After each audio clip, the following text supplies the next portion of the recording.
Hello and welcome to the channel. Campaigns are fully started in Nigeria, even though most of the country's political parties are yet to kick off theirs. In fact, it is only the People's Democratic Party (PDP) that has officially and actively started campaigning.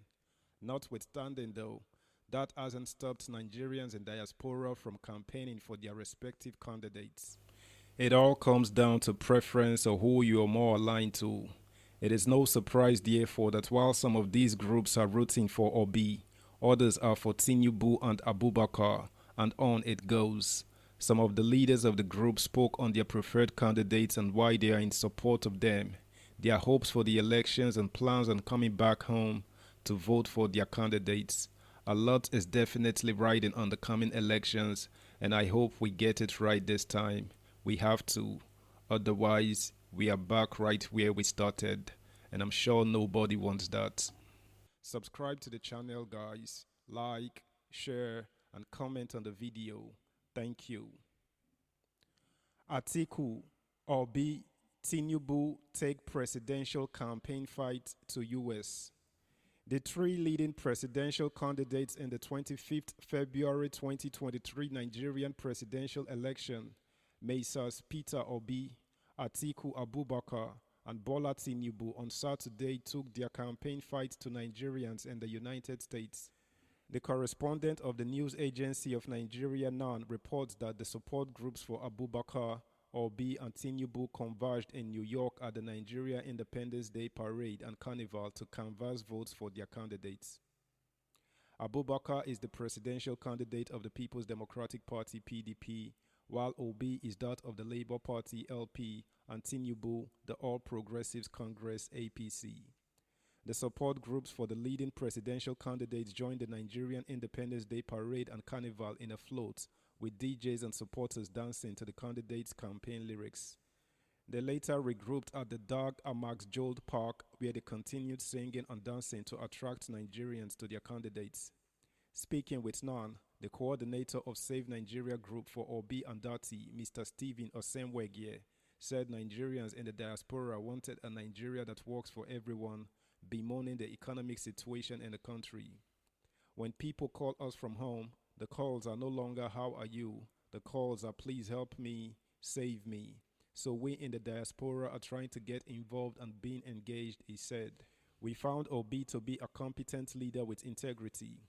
He does say go and verify, and we verified his claims and they are largely true. Except maybe he may miss one number or the other, but if you go through the antecedents, he is really a good man. And in Nigeria, we don't have this type of people coming out very often, so we see this as a one-in-a-lifetime opportunity. That's why we came out in full force to let people know that this obedient movement is not just a Nigeria thing, he said. He also said that many Nigerians in the diaspora would vote harden. Because I will be in Nigeria for the election, I am that determined. Many of us are going to buy our tickets. One of the things Save Nigeria Group is doing is to ask Nigerians, instead of going for Christmas, go in January or February and vote. We are also asking people to support grassroots movements in Nigeria. Support them through your finances if you can. Also call your family members that call you for money. Ask them, do you have your PVC? No PVC, no dollars. That's what we are doing, Osemwegie said. The chairman of the PDP in the United States, Pastor Joe Olobo, said he was rooting for Atiku because he was the most experienced and prepared among the frontrunners for the election. Olobo said, Nigerians in the diaspora are actually influencers, and that is why it is very important that we sell our candidate to them to be able to galvanize and utilize their influence over the many people they have in Nigeria. We in the diaspora, especially in the United States, send a lot of money to Nigeria to take care of our people back home, and we will not continue to do that if we have a good government to actually do the right thing.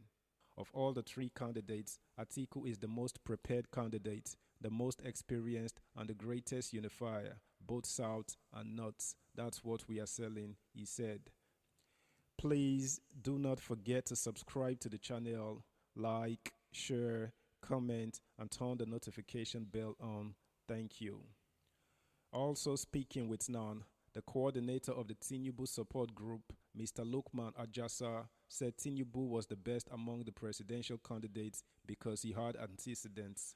Ajasa said particularly, Tinubu would be able to address the security situation in the country, stabilize the economy, and provide welfare for the citizens.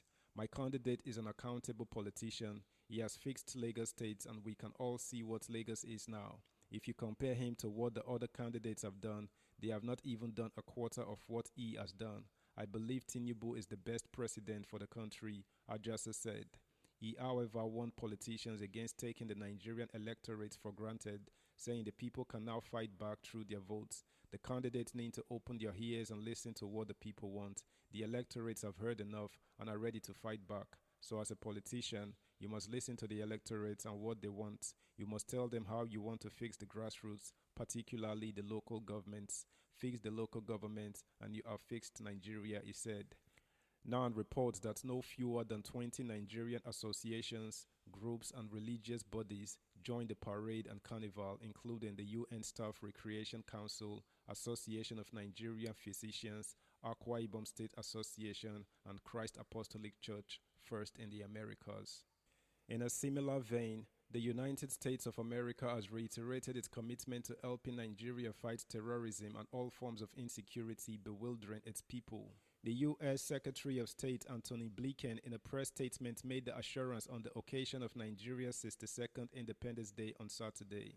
Blinken also said the collaboration between the U.S. and Nigeria was cemented on common tenets of democracy, diversity, and a spirit of entrepreneurship. The U.S. government official said his country is committed to helping Nigeria in activities to tackle terrorism and insecurity, and also extending help to restore the economic vigor and other important aspects of Africa's most populous nation. The statement read, "On behalf of the United States of America, I extend best wishes to the people of Nigeria on the 62nd anniversary of their independence. The partnership between our two countries is strong and is built on our shared values of democracy, diversity, and a spirit of entrepreneurship. The United States is committed to supporting Nigerian efforts to counter terrorism and insecurity, improve health systems, strengthen democratic institutions, promote respect for human rights, and bolster economic growth, including through bilateral trade and investment between the United States and Nigeria. We stand with Nigeria as a democratic partner in supporting free and fair elections and value Nigeria's leadership on global and regional issues, including the fight to end the COVID-19 pandemic. We look forward to expanding our relationship over the coming year and advancing our mutual interests. The United States joins in your celebration and extends our sincerest congratulations." That's the news, guys. Thanks for listening. Bye.